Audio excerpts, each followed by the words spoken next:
host of the Gridiron.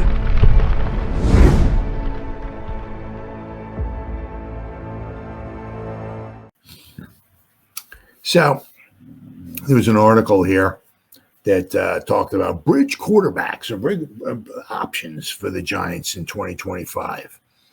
Now, obviously this could it goes either way, right? For the bridge quarterback, it could be where you wind up grabbing, the quarterback right next season, and that way you have an for a couple of seasons. Obviously, he's not probably. I mean, unless you grab, we're going to talk about Justin Fields. If he comes in and he takes off, go. Bring it on, brother. All right. We got our quarterback. But, you don't know.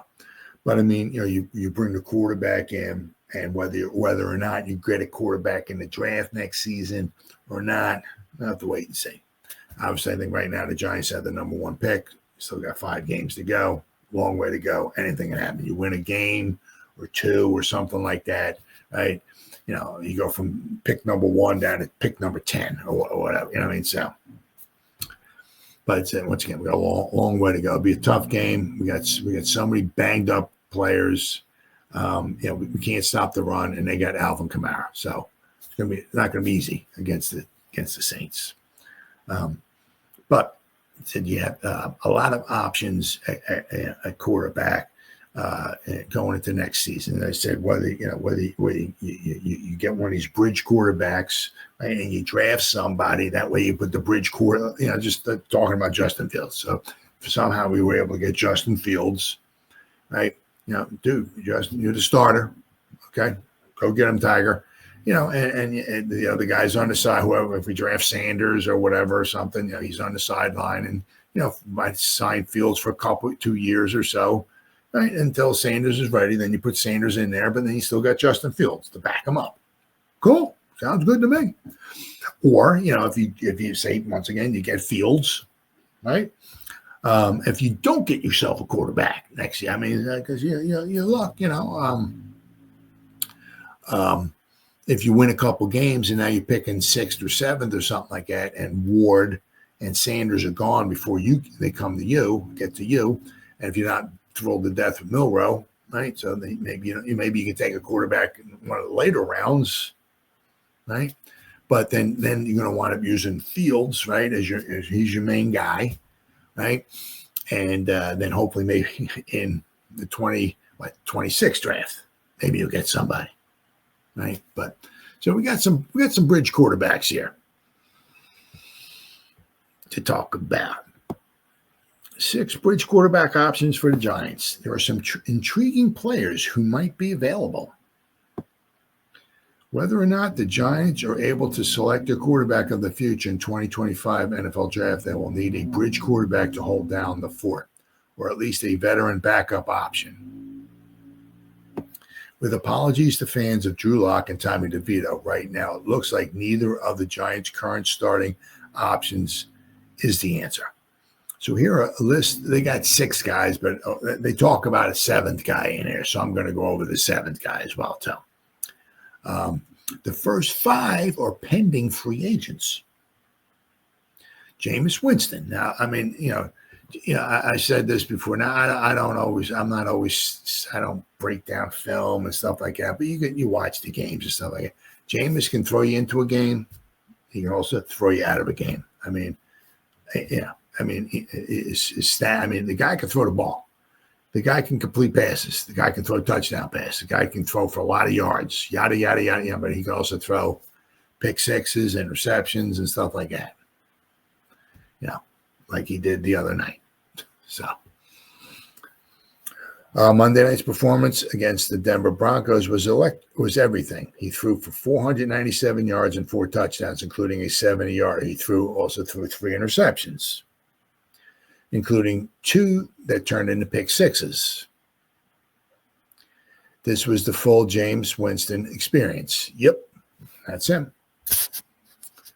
Having Winston as your quarterback is exhilarating and excruciating at the same time. The floor and the ceiling are a lock on heavy doses of steroids. is a wild ride. It might be fun, at least sometimes, while the Giants wait for Cam Ward or Shedeur Sanders or whoever to develop, or for Archie Manning to arrive. So, I mean, there's no denying Winston. Absolutely no denying. The talent's there. It's just that, the turnovers is just, the killers. Next one they got, Sam Darnold, right? So maybe the Vikings got our quarterback. Maybe we take Sam Darnold back, right? But it goes to show you, right? Like Sam Darnold with the right scheme, the right coaching, the right situation, the right players, That guy's doing pretty good this year, ain't he? Didn't look like this when he was at, Carolina, San Francisco, the Jets. Didn't look like that, but he's looking like a Hall of Fame quarterback this year with the Vikings. Just goes to show you, right? Maybe the right situation, right? Right coaching, right scheme, right? Guy's not doing too bad for himself this year. So Sam Darnold, the 2018 number 3 overall pick, is having the best year of his career. So the Vikings got the 2018 3rd pick, and they get the 2019 6th pick.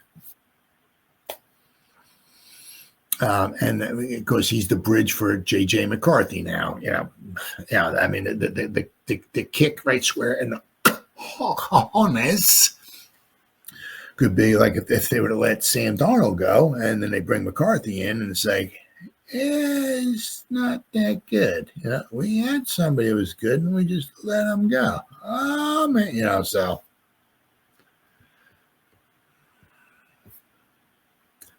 The idea makes sense, but there's a problem. Darnold is almost playing too well.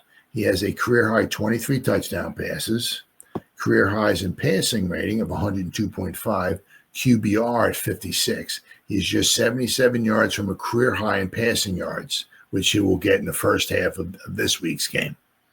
The Vikings are 10-2. 27-year-old Darnold might have already played his way out of a bridge quarterback territory and into a franchise quarterback contract on the free agent market this offseason. So we'll have to wait and see. Then they bring up Justin Fields. Now this is where we talk about two guys, right? Justin Fields, both Pittsburgh Steelers quarterback Fields and Russell Wilson can be free agents at the end of the season. The way he is playing and the way the Steelers are winning with him behind center.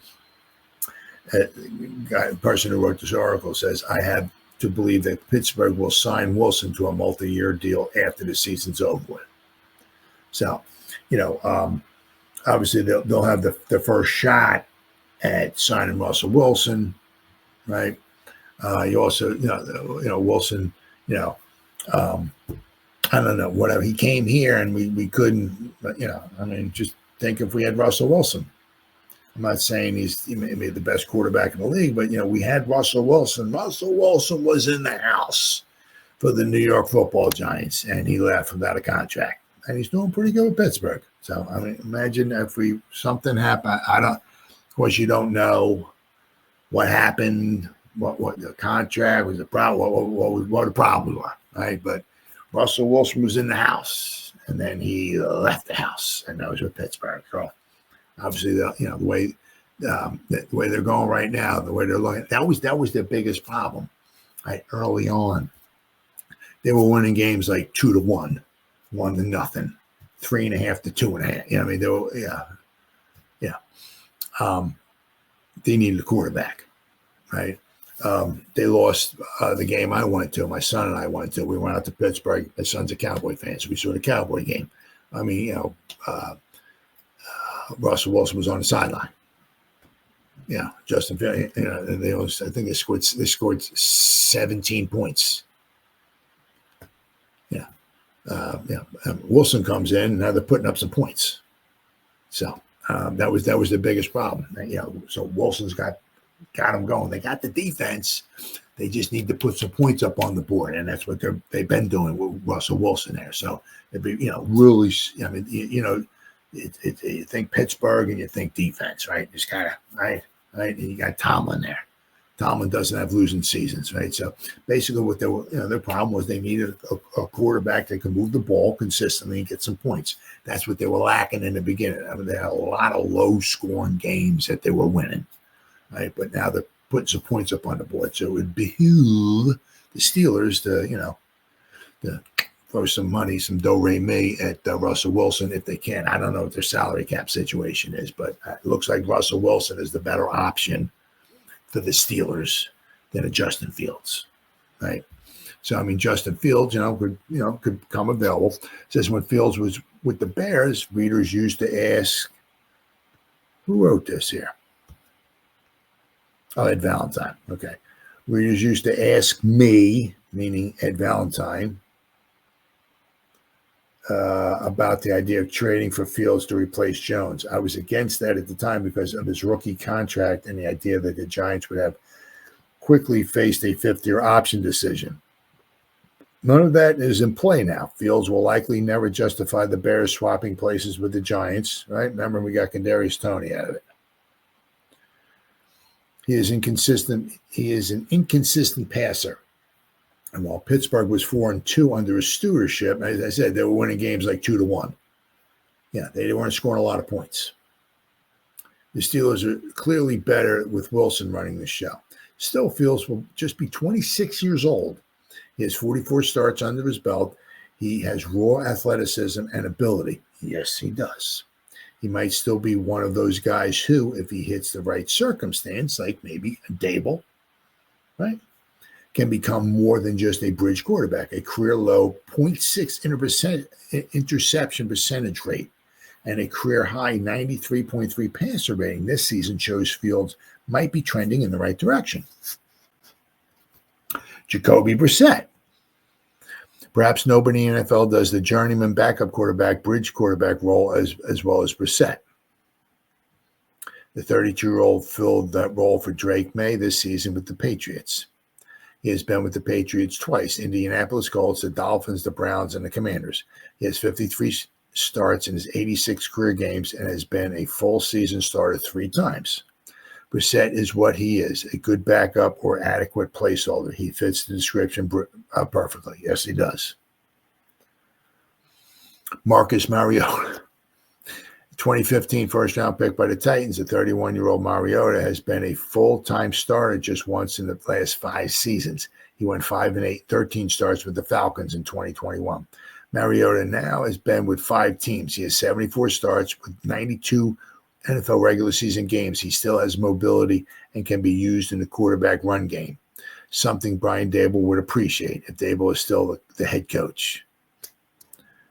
As a former first-round pick who entered a difficult situation in Tennessee, the Titans were 2-14 the year before they drafted him and went 3-13 in his rookie season.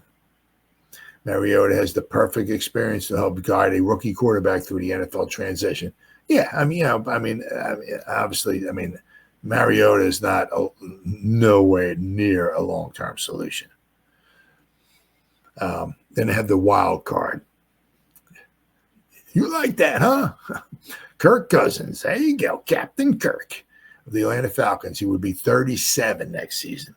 He isn't mobile. He's having an up-and-down season with the Falcons, and he might be expensive.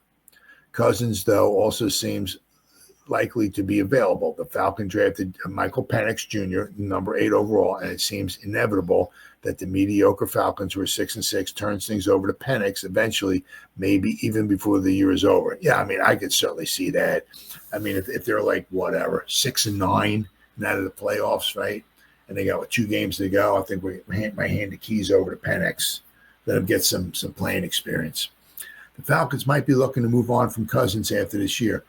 Would they be willing to eat some of the 3 years remaining on Cousins' 4-year, $180 million contract? My God.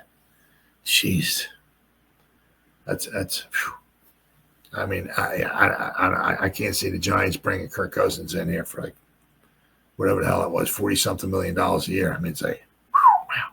He's 37, he'll be 38 next year. And I don't know. He's a good passer and all of that, but he's certainly going to start going on a decline. So there's guys out there. All right, there's certainly guys out there. Right? Who knows? Once again, woulda, coulda, shoulda, blah, blah, blah, blah, blah. Obviously, what's going to happen, but it just, still got Tommy DeVito. You got Drew Lock. I mean, you look at it, right? Lock didn't throw the pick six. Giants lost 27-20. Pick six. That's right, with the extra point 7, right? Take that off the board. Now we're 20-20. Lock fumbles the ball. 6 plays later, the Cowboys score another touchdown. Right? The ball security, if he doesn't turn the ball over, of course, I know, woulda, coulda, shoulda. You can't, it is what it is. But, Giants had 20 points. You take those turnovers away, maybe the Cowboys, maybe they don't win. But so it'll be interesting to see also what the Giants do with Locke and with because if they do decide to bring Locke back, it's they're not paying $15-20 million for him. It is what it is. Now you're not sure once again if Locke's going to want to come back either, but it is what it is. But once again, lots of interesting things after the season's over. With kind of like it's like the soap opera as the Giants turn. So it's going to be very interesting and exciting too. Very, very. It's always exciting, right? When you get, hopefully, we get our new quarterback next season. If we get him in the draft, whether it's whoever, Milroe, Ward, Sanders, whoever. I mean, it's exciting. It's going to be an exciting time for you. Give you some hope, right? So.